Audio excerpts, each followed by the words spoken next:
All right.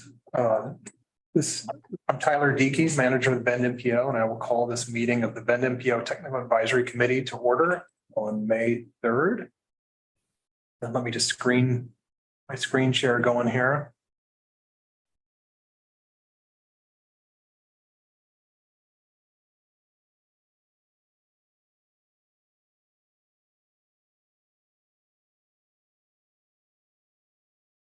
All right, everyone see my screen? So to call to order. I'm just going to kind of read through who I can see on my screen.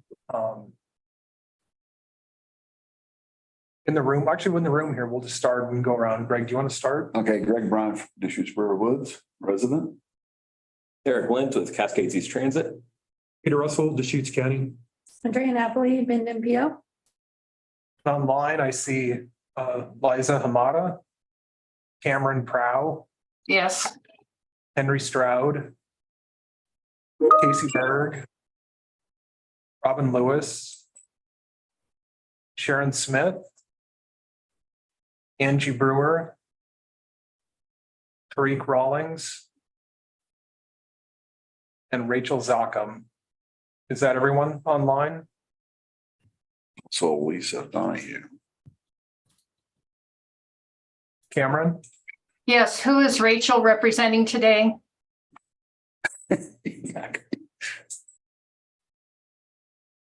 I am here, I think, for BPAC. Okay, thank you, Rachel. Uh-huh.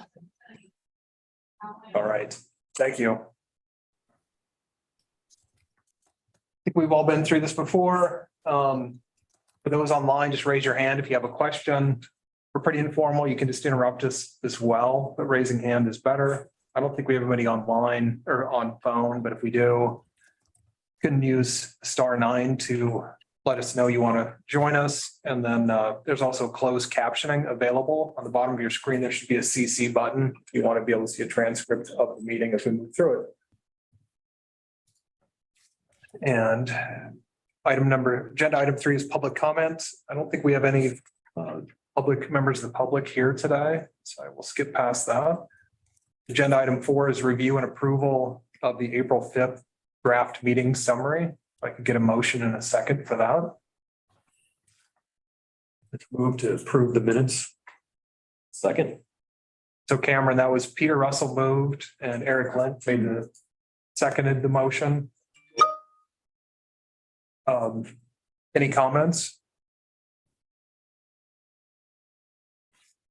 All right, all in favor? Aye. Aye. Those opposed? All right, thank you. Agenda item 5 is the draft 2024-2027 Metropolitan Transportation Improvement Program. And Andrea will walk us through that. So we're developing we have developed our draft next Metropolitan Transportation Improvement Program or MTIP for years 2024 through 2027. That's okay.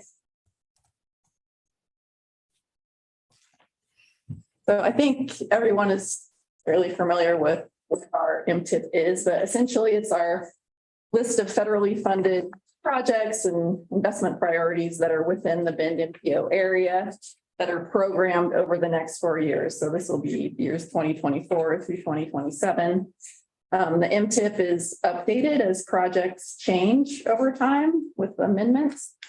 We need to fully update the document every 4 years and be in sync with ODOT's statewide TIP update. And then our MTIP needs to be approved by our MPO board and the governor. So this slide shows the comparison between the MPO MTIP and then ODOT's STIP. So our projects that are in our MTIP are then incorporated into ODOT's statewide transportation improvement program, as well as other projects outside of MPO areas. I know you're not going to be able to read this text, but what this is we need to, within the document, we have to show that the projects within our MTIP support our federal performance measures. So we have performance measures around safety, infrastructure condition, transit asset management, as well as system reliability and efficiency. So what these little X's show is how that particular project supports each federal performance measure. This slide shows our total funding for the projects or funding allocated to all the projects listed in our MTIP. So overall, about 39 million, which looking at our last MTIP is almost half as less, but we did have the North Corridor project in the last one. So these next, I think 6 or so slides are the actual project list itself. And I have separated them out by agency. So this first slide shows projects specific to the MPO, which are all funding sources. So we have our surface transportation block grant funds that we then distribute out. This is the amount minus the amount of STBG that we've given to city for street maintenance and preservation. And then we also have our MPO planning dollars, and then each year is separated out into its own project. Yeah. This list, this slide shows the city of Bend projects that are in the MTIP. So we have the Archie Briggs Road Bridges project, and then again showing their the city's allocation of the MPO's STBG dollars.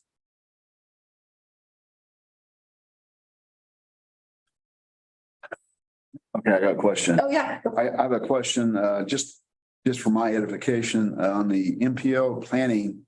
You got from the federal, well, the total in is for 2025 is 523, and then the next 2 years is only down at 345, 340. And so I'm just wondering what the $180,000 increases. Why the discrepancy there? Huh? Yeah. Why the difference there? Yes. You know that one? Honestly, I'm not certain. No, I'd have to look. Okay, and I'm just, But yes, I will. I'm just looking from the year to year and Good catch. We'll, Yeah, we can look into that and get Yeah. back to everybody. okay, I'm just, thank you.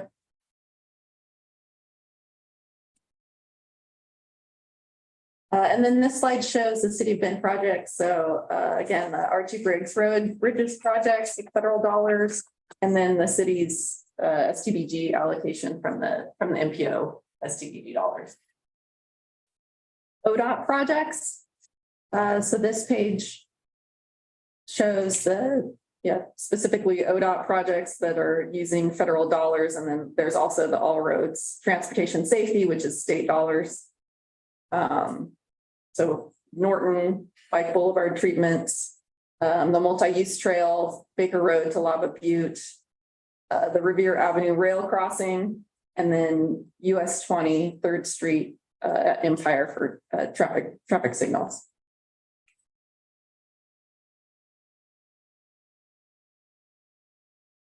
This we started on for the transit project. So this is slide 1 of 3, but essentially it's basically, or it is just 3 funding sources, but they're all separated out by year. So that's why there's multiple pages of them.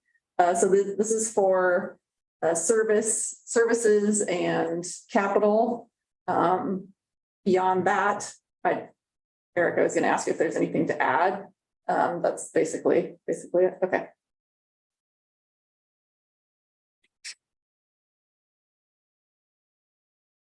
And again, it's the same funding sources, just separated out by year. And then the total at the bottom. So that's. okay, I have another question. Yes. And this is about CET. I noticed that the mobility program transit, Um, the 5310. It goes, you know, it shows an increase, like moderate increase of 3 or 4% or something like that. But the other, and that's from year to year to year. I can understand that. But the other ones, they do not have an increase, like the operations capital. It's the same year to year to year. And same thing with the enhanced mobility E and D. It's the same year to year to year. And so I'm just asking the reason why that is the same. I can find out. Okay, I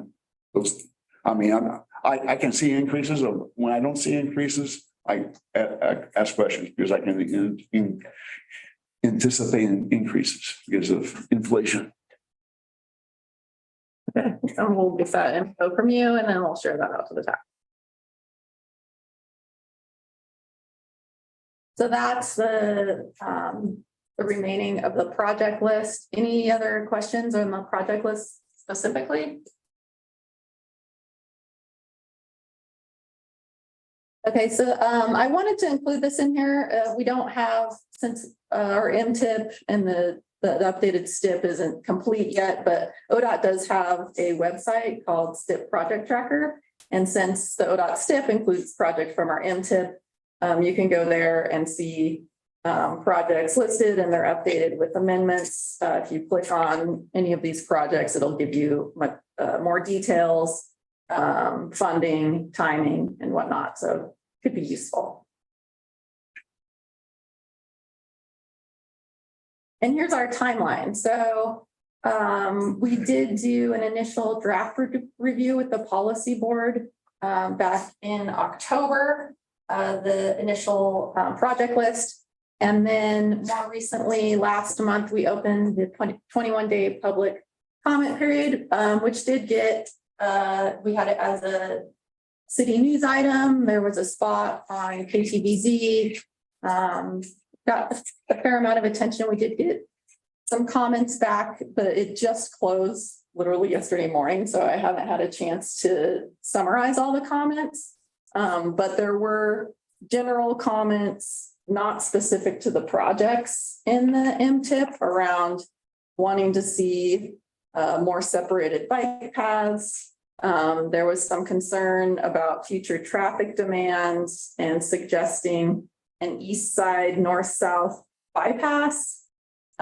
Suggestion of a residential parking permit program to deal with on-street parking. Also the need for bike ped overpasses, left turn lanes on 27th, prioritizing the Reed Market Railroad overpass. But there were also specific comments for the individual project listed in the MTIP. And those came from Bend Bikes members. It's too lengthy to go into in this meeting, but what I was hoping to do is send out those comments to to someone at ODOT.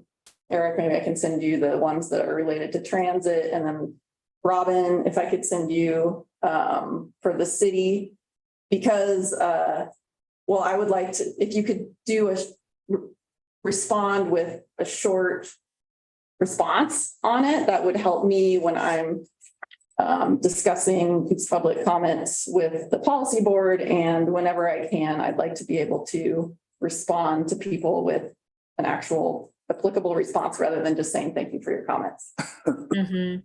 Sounds good. So Yeah, well, it's interesting that the comments kind of reflect they want more or different projects to be put on the list, but you guys don't necessarily, how to say it? well, so the comments that I'm referring to are specific to the projects that are listed in our Okay. MTIP.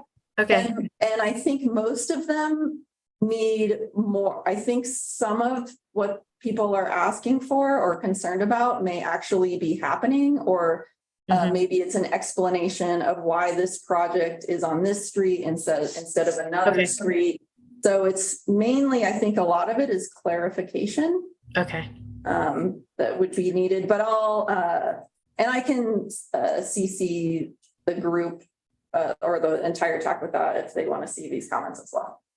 Yeah, and I think I would just follow up. There's a lot of that. I think some of those questions, the projects probably are in the city capital improvement program, Mm-hmm. and we, for a lot of reasons, we don't typically put most of the city CIP projects into this document just because this is a state and federally, recognized document, and anytime modifications are made to, if it was a locally funded project, if it was modified, we would have to come in and amend this document, which is just, it's extra process that doesn't really gain anybody anything.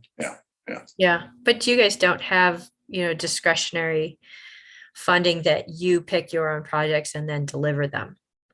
So Correct. Right. it's We either don't- yeah, we CET don't delivering deliver. them or city or ODOT. Okay. Right. Interesting. So, and then the third square there, so that's today, reviewing the draft with the TAC. We'll be taking the draft document to the policy board for adoption consideration later this month. And then after that, we essentially are maintaining both our existing MTIP, which is 21-24, and our future one, 24-27, until final approval of the STIP, which the MTIP projects get incorporated into in September of 2024. Any questions on the timeline? No. Okay. And then as far as that's it for topics of the MTIP. We are looking for a recommendation from the TAC to give to the policy board. Okay, I move to recommend the approval to the policy board, the 2024-2027 draft in MTIP. As long as I get some information. That's good questions I got. That's all. Greg made the second, Greg made the motion, and who made the? I think it was second? Henry. Okay, thank you, Henry. Any discussion?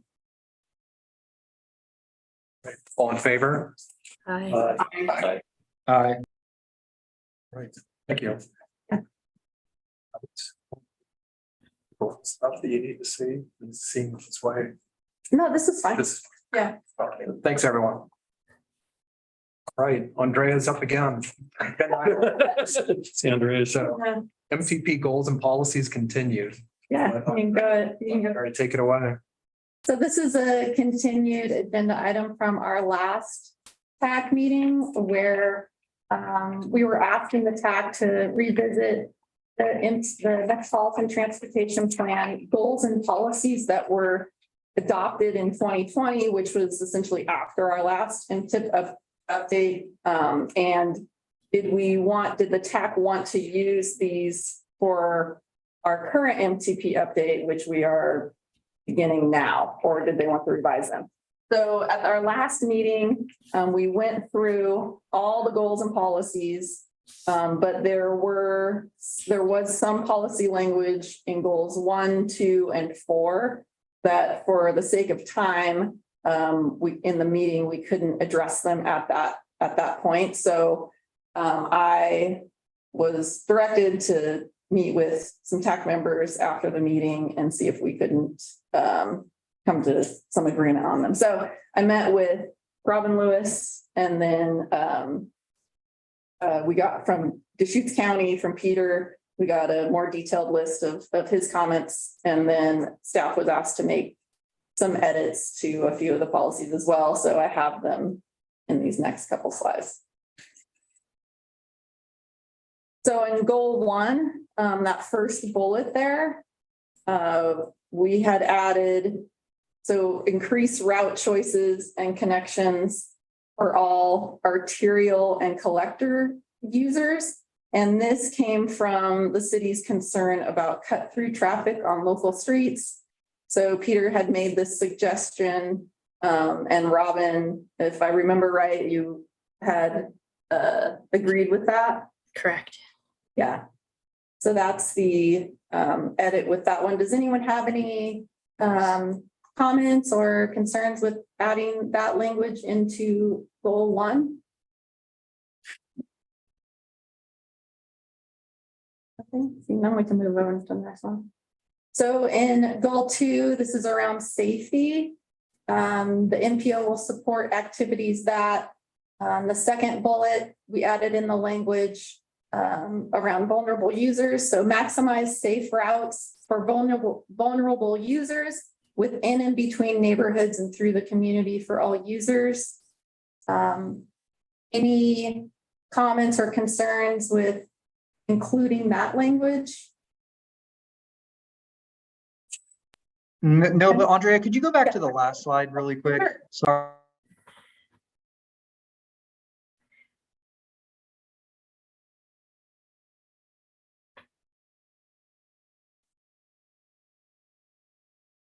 Okay, You're muted. By adding that language about arterial and collectors, what happens to local roads? Well, since MPOs don't necessarily, we're more focused on the higher order streets, whereas the city would be on local streets. So by saying arterial and collectors, that would assist with Robin's concern about local streets and cut through traffic. Okay. Are Do there you any want to- facilities that the MPO has purview over that aren't arterial and collectors that this would be leaving out? That's a great- Footages, maybe. Yeah, and I think, and there may be, I'd have to look at a map and talk to Robin, but there's probably a few streets that are designated as local streets that function more as, like collector or minor collector type roadways that we include in our travel model network, for instance. So there's probably a handful of roads that this could impact. Yeah, and I would need to look at a map to identify, which facilities those are. Oh, another question. Go ahead, Dave. Oh, I was just going to say, just to finish my thought, my only concern about this would be if the MTP is somehow used as justification or criteria for the allocation of STBG funds. Like, for example, we have funding through you guys for Riverfront Street, which is a local street. So I would hate to see projects or something get discounted in the future that the MPO may have, either some financial backing or some other vested interest in. Well, the STBG funds, as long as we can use fund exchange, they can be used on local roads. But if they're, say, as federal dollars, I believe we can only use them for arterials and collectors, except in some circumstances. Is that right, Evan? Yeah, there's actually, and that's a great point too. The STBG fund historically, was limited to only collector roadways and above if they remained as federal funds. I think under IIJA, there's a provision now that up to 15% of STBG funds can be used for local street projects, which is a significant change. That's not a lot of money, but there's that possibility now does exist if we have a federalized project that we could put a small percentage towards local street projects if they served like in the capacity like Riverfront, where it's more of it's a local street, but it's serving regional, bike and walk traffic or, kind of citywide bike ped traffic.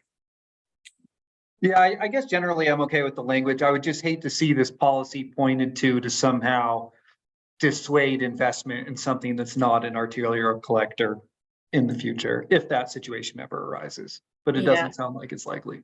Andrea and I thought that bullet 3 covered us because it's increasing the number of people who walk, ride a bike, or take transit. Now, also, does this arterial and collector also include those outside the city of Bend in the county? Yes, the Bend MPO boundary is larger than just the city, so Okay. a lot of arterial It would- collectors in the county, but also in the Bend MPO. Yes, it would pick up, any of the higher Okay, classified streets on the county network that are within the MPO. okay. Thank you. It's good points. I lost my connection on my Oh. laptop, but that's okay. I can see it from here.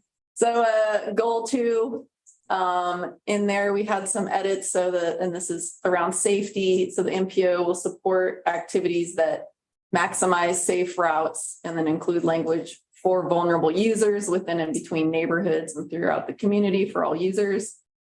And then again, adding similar language to the next bullet, design and build facilities and routes that maximize safety for motorists and vulnerable road users. Any comments or concerns about adding this language to our policy language?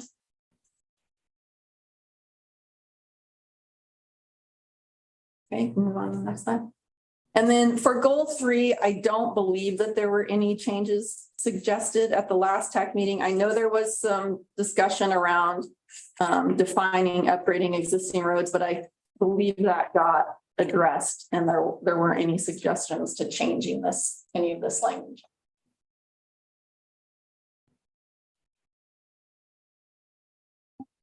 All right, this one's a little messy. So goal 4, protect livability and ensure equity and access. Yeah. And the MPO will support activities so the second bullet, increase safe routes to school programs and infrastructure. So this is just simply kind of expanding that definition. So the definition of safe routes to school does include improvements, education, encouragement for kids walking and biking to school. But we can add that language just to clarify that. And then on the third bullet point, support activities that ensure that all equity-related populations as identified in the Bend MPO equity mapping tool and Title VI plan have access to the transportation option that best meets their needs. So we can spell out each population group if that's what we want to do, but we do have, I think, simply saying the equity mapping tool and Title VI plan, but because we do have an actual plan around this and we have developed a mapping tool around this. But essentially in the Title VI plan, all of these populations are addressed except households without access to a vehicle, but that is covered in our equity mapping tool. Any comments or concerns about the addition of this language? Makes sense. Brian, see you have your hand up. Are you muted, Brian? Brian Potwin.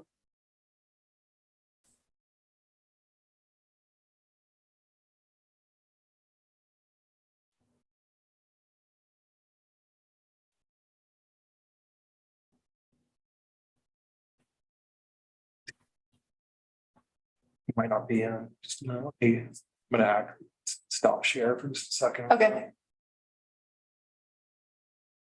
A couple folks came in afterwards. We're just moving people into panelists. They can join us. How'd you go to the participants thing on the bottom? Hey, I'm in the meeting now. Ah, All right. Sorry, Brian. That's okay.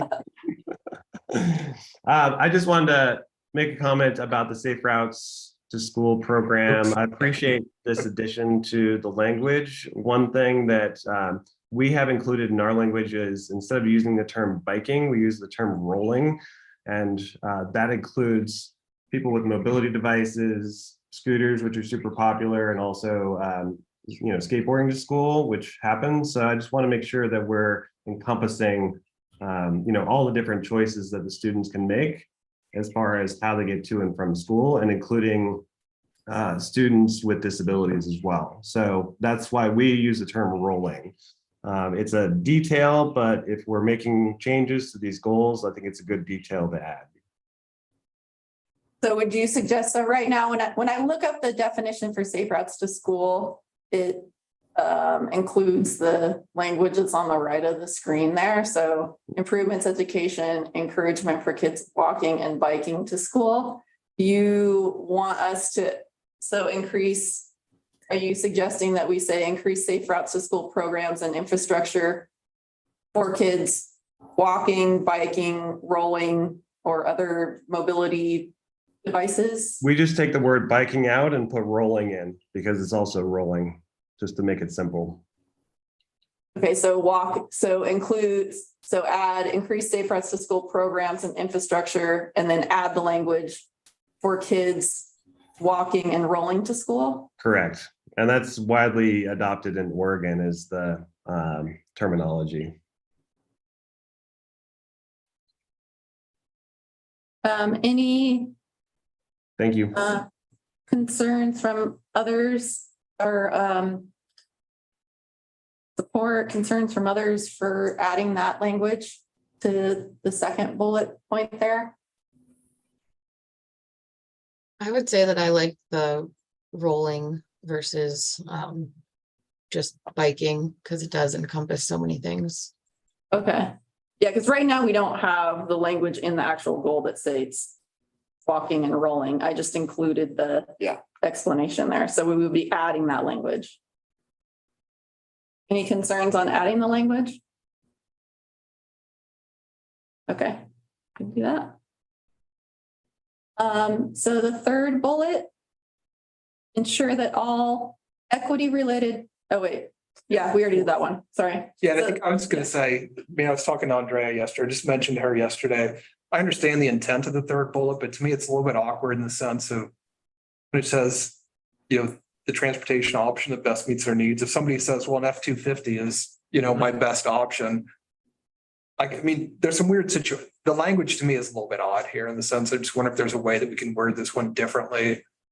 In terms of, access to a range of transportation options or something to that effect. But I'm okay if it stays as is, but I think it's a little bit awkward the way it's Yeah. written now. Yeah. Have access to a transportation option that meets their needs. Well, that's a tough. I don't know that we can judge what meets their needs, but we Yeah. can, as agencies, provide options and choices, perhaps. Sharon has her hand up.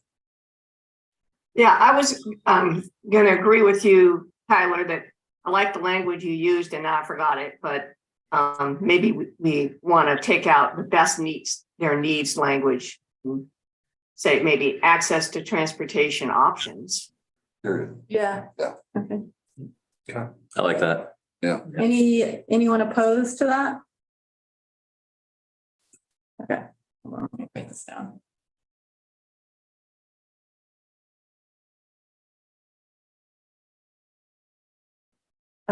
Okay, and then on to the fourth one.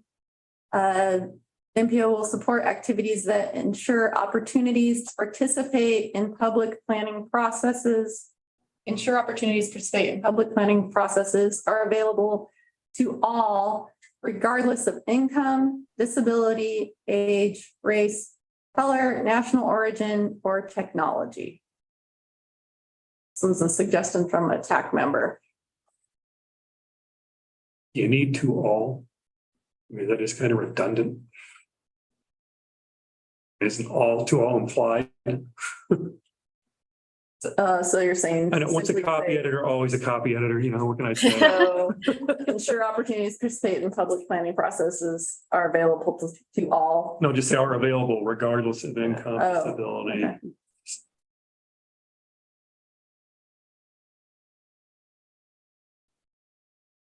It says available. Also, do you get in here like gendered either? I mean, Be added. I'm just asking because, that can get it via. Sure. Okay, any concerns of deleting to all? And then also adding gender? And any other comments or concerns? Just wondering if we're adding gender, do we want to also add in sexual orientation? That's the reason why I started saying that. Yeah, you're right. Yeah. Could add that in too if we want to. You could maybe just use the term gender identity encompasses all. Yeah. Sure.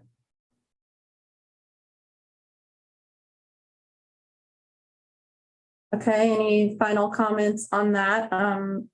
I have to delete to all on there and then add in the language, gender identity. I don't mean to nitpick, but I would say that gender identity and sexual orientation are not the same thing. And that they're both protected classes.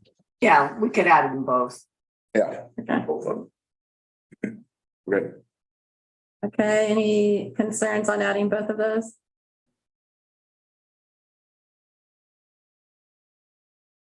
Okay. Okay, we can move on to the next one. So goal 5, we didn't, at the last time we reviewed all this language, there were no changes at the last TAC meeting. Anyone has any comments this time, however? The only thing I'm noticing is on bullet 3, reduce carbon emissions from transportation. I noticed in the carbon reduction website, there was quite a bit talking about construction, carbon emissions from construction, which intrigued me. I'd never really concentrated on that before. So I don't know if we need to add anything about that, or it's just, it was interesting.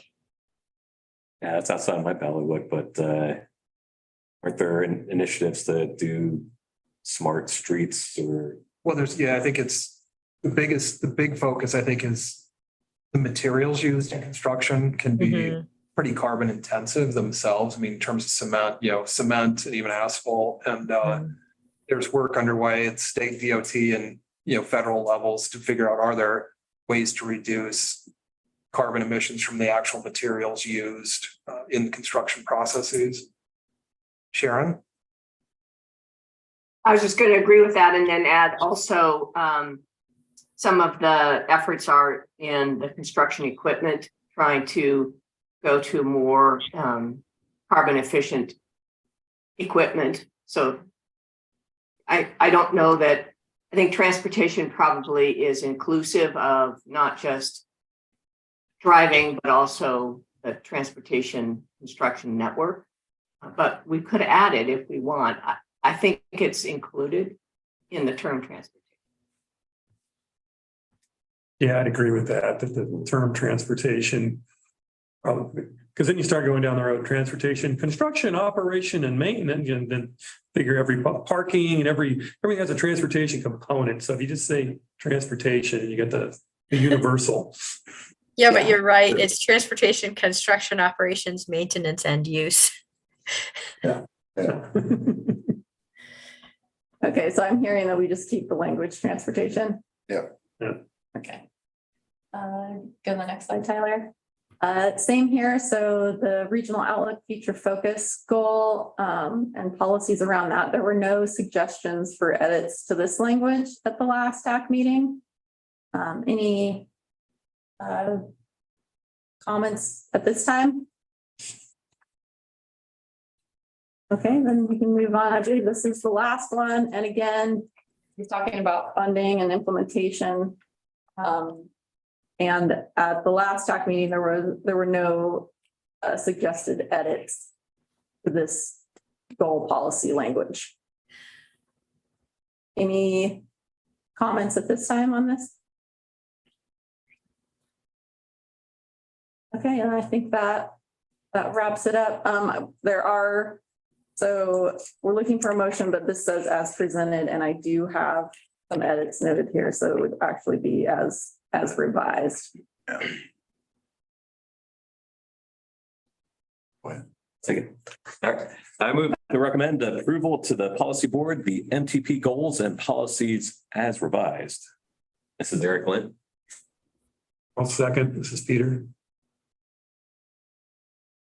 Any discussion? Good job. All right, all in favor? Aye. Any opposed? All right, thanks, everyone.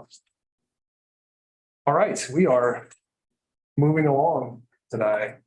So we are to agenda item 7, and this is just a time for member updates on any projects or planning activities anyone has under what they'd like to share with the group. Anybody have anything that Eric Lent, you can start? Yeah, this is Eric, Cascades East Transit, and as of Monday, Cascades East Transit has resumed pre-COVID levels of service on several key routes within Bend. So we're back to 30-minute frequencies on most of our main routes here in Bend, and there's still room for improvement, but we're excited to get back to these levels.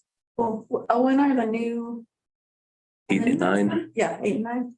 soon. Okay. Okay. And then the potential summer service, is that still? Yes, we're working on that right now. We're expecting a mountain service. It is going to be somewhat limited, but this is enabled by federal flat grant. Yeah. And last year we weren't able to do it due to short staffing. This year we're going to have a route at I want to say 4 days a week. Rachel's been working on that for us. Awesome. Rachel, can you talk to that for just a moment? That's right. Sorry, I'm trying. I forget. Okay, I forget I put it up because it gets in the way of my screen if I don't. So the service is going to be running Wednesday through Sunday. It should start sometime around June 18th. It's just depending on if we want to start it for that Saturday and Sunday and have a break, or if we're going to wait till that Wednesday to start it. It's essentially going to operate from 10 a.m. to about 5:30 p.m. is when it'll get back into Bend at the Park and Ride. It's going to be 3 round trips. We are going from our Park and Ride to Mount Bachelor, and there are some stops on the way that we are looking at feasibility for, but probably stopping at the Visitor Center, at Waynoga. I feel like I'm missing one other one that was in there. Swampy, thanks, Derek. Yeah. And so we'll be hitting those on the way up and down. The bus that will be operating it is going to have a 3-rack bike rack on the front and the back. So we'll have room for 6 bikes on the outside of the vehicle. And when no one's using the ADA seating space, we'll also be able to secure some bikes in there as well if needed. So that's our pilot service. It's a little bit cut down from what the grant actually was for, due to the fact that we don't have the drivers to operate the second shuttle to go past Mount Bachelor. Any questions? See Sharon, other hand up. It wasn't with a question. I was just going to do an update. So if anybody else has questions, I'll defer. And I'll just add on that we're presenting a memo to the board where we are asking them to approve of fares $5 for one way and $9 for a round trip. Right. That's excellent. Any other updates from CET or any questions for CET staff? All right, thanks to both of you. Sharon, you have a schools update? I do. Just wanted to let everybody know that we are kicking off our bond project program, and kind of the marquee project is the modernization and renovation of Bend High. We are in the design process right now, and we're envisioning probably a 5-year phased modernization. School will be remain open during construction, and what we'll be doing is demolishing portions of the existing facility, moving kids around, constructing some new buildings, and because we're doing it while the school's still in session, it's going to take about 5 years to complete. The auditorium will stay, and the football stadium will stay. We're going to be swapping around some of the fields and parking, and demolishing and rebuilding some of the buildings and creating kind of a central courtyard, improving some parking. And so that's kind of just a high level. We're still in the planning, designing phase, and probably we'll be looking at submitting land use in the fall. So there'll be public meetings and, lots more information to come, but just wanted to let people know that that's getting kicked off now. And if anybody has any questions, I'll try and answer them. Thank you, Sharon. Peter? So we're going to have open house number 3 for the Tumalo Community Plan. We're just presenting it to the public, and here's our draft recommendations for the goals and policies for the Tumalo Community Plan, which also incorporates some of the recommendations from the TGM grant we did that had bike bed and active transportation for Tumalo, and also some rural trails from Sisters, but we're not going to tell them the rural trails in Sisters part because it's outside the boundaries of the Tumalo Community Plan. Probably the hot button issue will be some of our policies about sewer in Tumalo and wanting it to be public and not private, which will make for at least one excited community member, I'm sure. And generally that was in reaction to what we heard from the community about concerns for how much they might be required to hook up to a sewer and what the fees might be. We've also included some transit policies that may ruffle some feathers about having a transit stop in Tumalo. So we're waiting to see. But basically, I'll present that to the public and tell them that we're going to have a work session with our planning commission on the 27th of July, and then hearings on August 10th. So more to come on that. Thanks, Peter. Updates from anyone else?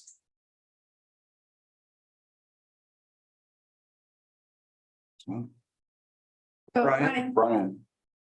Thank you. So May is Walk and Roll Challenge for commute options. And we have Walk and Roll to School Day, which is coming up on May 11th. We have many of our Bend MPO schools participating in this, as well as several other events we have planned through the month.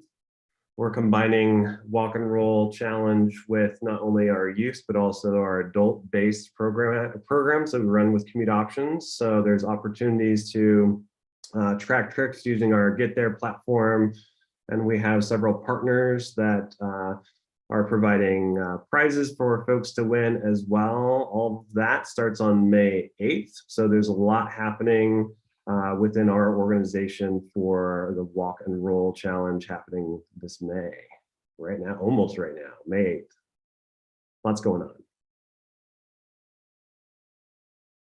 Great, thank you. Anyone else, Henry or Robin, or David Amundson, have anything they'd like to share? I don't, thank you. No, neither do I. All right, thank you. Well, with that, I think our next MPO TAC meeting is scheduled for June 7th. And with that, we will adjourn early today. Thanks, everyone. Thank you. Thanks.